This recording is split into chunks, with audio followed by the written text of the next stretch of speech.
ಒಂದು ಊರಲ್ಲಿ ಒಬ್ಬ ರಂಗ ಇದ್ದಂತೆ. ರಂಗ ಒಬ್ಬರು ಬ್ರಾಹ್ಮಣಸ್ ಮನೆಯಲ್ಲಿ ಕೆಲಸ ಮಾಡ್ಕೊಂಡಿದ್ದಂತೆ. ಕೆಲಸ ಮಾಡ್ಕೊಂಡಿದ್ದಾಗ ಅವರು ಒಂದು ಕೋಳಿ ಸಾಕೊಂಡಿದ್ರಂತೆ. ಆ ಕೋಳಿ ಹೆಸ್ರು ಏನು ಕಟ್ಕೊಂಡಿದ್ದ ಅವನು ರಂಗ, ಅವಕ್ಕೆ ಮೇವು ಹಾಕೋದು, ಕೌಚ್ ಹಾಕೋದು, ಈ ಥರ ಎಲ್ಲ ಮಾಡ್ಕೊಂಡಿದ್ದ. ಸಾಯಂಕಾಲ ಆಯಿತು ಅಂದ್ರೆ ಕೌಚ್ ಹಾಕೋದು, ಬೆಳಗಾಯಿತು ಅಂದ್ರೆ ಬಿಡೋದು, ಮೇವು ಹಾಕೋದು, ನೀರು ಹಾಕೋದು ಮಾಡ್ಕೊಂಡಿದ್ದ. ಆಮೇಲೆ ಏನಾಯಿತು, ಅದಕ್ಕೆ ಹೆಸ್ರು ಕಟ್ಕೊಂಡಿದ್ದ. ಕುಟ ಕುಟ ಕುಟ ಕುಟ ಅಂತ ತಿನ್ನೋದಲ್ಲ ಅದು, ಮೇವು ಹಾಕಿದ್ರೆ. ಅದಕ್ಕೆ ಏನು ಮಾಡ್ದ, ಕುಟ್ಟುಳ್ಳಿ ಕುಮಾರಪ್ಪ ಅಂತ ಹೆಸರಿಟ್ಟ ಕೋಳಿಗೆ. ಆಮೇಲೆ ಕುಟ್ಟುಳ್ಳಿ ಕುಮಾರಪ್ಪ ಅಂತ ಹೆಸರಿಟ್ರೆ ಅದೇನು ಮಾಡ್ದ, ಹಿಂಗೆ ಮಾಡ್ತಿತ್ತು. ಹಿಂಗೆ ಮಾಡ್ಕೊಂಡು ಹೋಯ್ತಾ ಇದ್ದ ದಿನನಿತ್ಯವ. ಅದೇನು ಮಾಡೋದು, 4 ಗಂಟೆ ರಾತ್ರಿಗೆ ಕೋಳಿ ಕೊಕ್ಕೊ ಕೋಕು ಅಂತ ಕೂಗ್ಬಿಡೋದು. ಆಗ ರಂಗ ಅವ್ರ ಮನೆಯೆಲ್ಲ ಹಸುಗಿಸು ಎಲ್ಲ ಮೇಯಿಸ್ಕೊಂಬಂದು ಸಾಕಾಗಿ ಮಲಗಿರೋನು. ಈ ಕೋಳಿ ಬೇರೆ 4 ಗಂಟೆ ರಾತ್ರಿಗೆ ಕೂಗ್ಬಿಡೋದು. ಅವನು ಬೇರೆ ಬ್ರಾಹ್ಮಣಸ್ ಮನೆ ಕೆಲಸದಲ್ಲಿದ್ದಿದ್ದು. ಅವರೆಲ್ಲ ಕೋಳಿ ಕೂಗ್ದೇಟ್ಗೆ ರಂಗ ಎದ್ದೇಳೋ ಅಂದ್ಬಿಡೋರು. ಆವಾಗ ಅವನೇನು ಮಾಡೋರು, ಏಳಲೇಬೇಕಾಗಿತ್ತು. ಎದ್ದು ಹಸುಗಿಸು ಕಟ್ಟು ಹಾಲು ಕರೆದು ಕೋಳಿ ಗಿಳಿಗೆಲ್ಲ ನೀರು ಮೇವು ಎಲ್ಲ ಹಾಕಿ ಎಲ್ಲ ಮಾಡಬೇಕಿತ್ತು. ಅವನು ಒಂದು ವರ್ಷ ನೋಡ್ದ, 2 ವರ್ಷ ನೋಡ್ದ, ಅವನಿಗೂ ಆಗಲಿಲ್ಲ, ನಿದ್ದೆ ಎಳೆಯೋದು. ಅವಾಗೇನು ಮಾಡ್ದ, ಈ ಕೋಳಿ ಯಾವಾಗಲೂ 4 ಗಂಟೆ ರಾತ್ರಿಗೆ ಕೂಗ್ಬಿಡ್ತದಲ್ಲ, ನನ್ನ ಅಷ್ಟೊತ್ತಿಗೆ ಎಬ್ಬರಿಸ್ಬಿಡ್ತಾರಲ್ಲ, ನಂಗೆ ನಿದ್ದೆನೇ ಮುಗ್ದಿಲ್ವಲ್ಲ, ಏನು ಮಾಡೋದು, ಇದಕ್ಕೆ ಗತಿ ಕಾಣಿಸ್ಬೇಕಲ್ಲ ಅಂದ್ಕೊಂಡ. ಆಗೇನು ಮಾಡ್ದ, ಒಂದು ದಿವಸ ಮಲಿಕೊಂಡ. ಇನ್ನೇನು ಕೋಳಿ ಕೂಗ್ಬಿಡ್ತದೆ ಅಂತ ಅವನಿಗೆ ಭಯ. ಅತ್ಲಾಗೇ ಇದು ಕಿವಿ ಕೊಡ್ತಿದ್ದ ಅವನು. ಕೂಗ್ಬಿಟ್ಟತೇನೋ ಅಂತ ಹೋಗಿದ್ದಾನೆ. ಏನು ಮಾಡ್ದ, ಕೋಳಿ ಕತ್ತಿಡ್ಕೊಂಡು ನುಲ್ಚಿಬಿಟ್ಟು ಮಾಡೋಗ್ಬಿಟ್ಟ. ಅಲ್ಲಿ ಸಾಕ್ಬಿಟ್ಟ ಕೋಳಿನ. ಕೋಳಿ ಕತ್ತ ನುಲ್ಚಿಬಿಟ್ಟು ಅಲ್ಲೇ ಮಾಡೋಗ್ಬಿಟ್ಟ. ಆಮೇಲೆ ಆಗ ಈ ಕೋಳಿ ಕೂಗಲೇ ಇಲ್ಲ. ಈ ಕೋಳಿ ಸತ್ತೋಗಿತ್ತಲ್ಲ, ಹೆಂಗೆ ಕೂಗ್ತದೆ, ಕೂಗಲಿಲ್ಲ.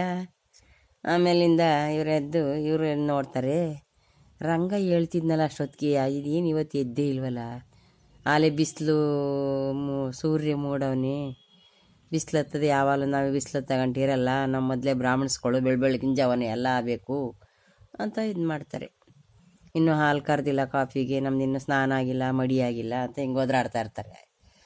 ಆಮೇಲಿಂದ ತೆಗಿ ಆಗ ಇವನೇನು ಮಾಡ್ತಾನೆ, ಆಗ ಇವರೇ ಕೂಗ್ತಾರೆ, ರಂಗ ರಂಗ ಅಂತ. ಅವನಿರ ಹಸು ಕೊಟ್ಟಿಗೆಗೂ ಬಂದು ಕೂಗ್ತಾರೆ. ಅವನ ಹಸು ಕೊಟ್ಟಿಗೆಲಿ ಅಲ್ಲೇ ಹಸು ಕೋಳಿ ಎಲ್ಲ ಕಟ್ಟಾಕೊಂಡು ಮನಿಕೊಂಡಿರ್ತಾನೆ.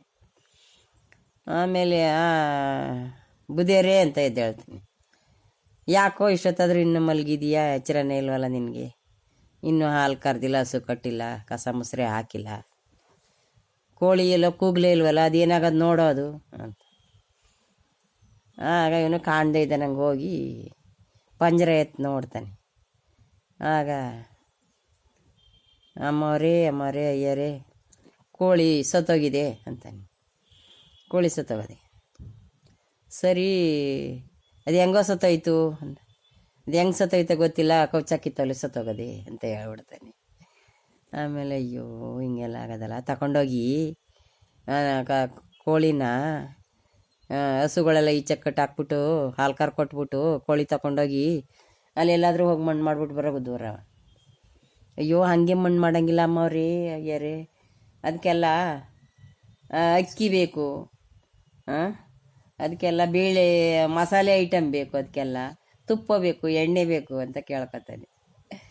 ಅದನ್ನೆಲ್ಲ ಊತಾಕ್ಬೇಕು ಅಂದರೆ ಅದೆಲ್ಲ ಮಾಡಿ ಆ ಗುದ್ದೊಳಿಗೆ ಹಾಕಿ ಅದನ್ನ ಹಾಕ್ಬಿಟ್ಟು ಬರಬೇಕು ಅಂತ ಹೇಳ್ತಾನೆ. ಸರಿ, ಈಗ ಅದನ್ನೇ ತಗೊಂಡೋಗಿ ಏನೇನು ಬೇಕು ಹೇಳಪ್ಪ ಅಂತ ಅಂದಿದ್ದಕ್ಕೆ ಆಗ ಮಸಾಲೆ ಐಟಮ್ಸ್ ಎಲ್ಲ ಇಸ್ಕೊತಾನೆ, ಎಣ್ಣೆ ಇಸ್ಕೊತಾನೆ, ತುಪ್ಪ ಇಸ್ಕೊತಾನೆ, ಈರುಳ್ಳಿ ಬೆಳ್ಳುಳ್ಳಿ ಇಸ್ಕೊತಾನೆ, ಎಲ್ಲ ಮಸಾಲೆ ಸಾಮಾನೆಲ್ಲ ಇಸ್ಕೊಂಡು ಆಗ ಹೋಗಿ ಹೋಗಿ ದೂರ ಹೋಗಿ ಎಲ್ಲೋ ಅಂತ ಹೋಗಿ ಪುಕ್ಕ ಗಿಕ್ಕ ತರದಾಕ್ಬಿಟ್ಟು ಆಗ ಪುಕ್ಕ ಗಿಕ್ಕ ಎಲ್ಲ ತರದಾಕ್ಬಿಟ್ಟು ಬೇಯಿಸ್ಕೊಂಡು ತಿನ್ಕೊಂಡು, ಮಸಾಲೆ ಎಲ್ಲ ಹಾಕ್ಕೊಂಡು ಬೇಯಿಸ್ಕೊಂಡು ತಿನ್ಕೊಂಡು ಬರ್ತಾನೆ ಅವ್ರ ಮನೆಗೆ ರಂಗ.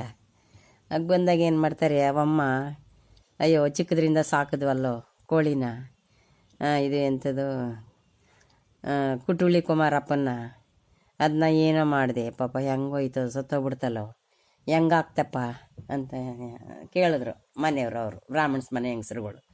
ಅದಕ್ಕೆ ಅವನು ಹಂಗಾಕ್ದೆ ಅಮ್ನೋರೆ ಹಿಂಗಾಕ್ದೆ ಅಮ್ನೋರೆ ನುಂಗಾಕ್ದೆ ಅನ್ನಂತೆ.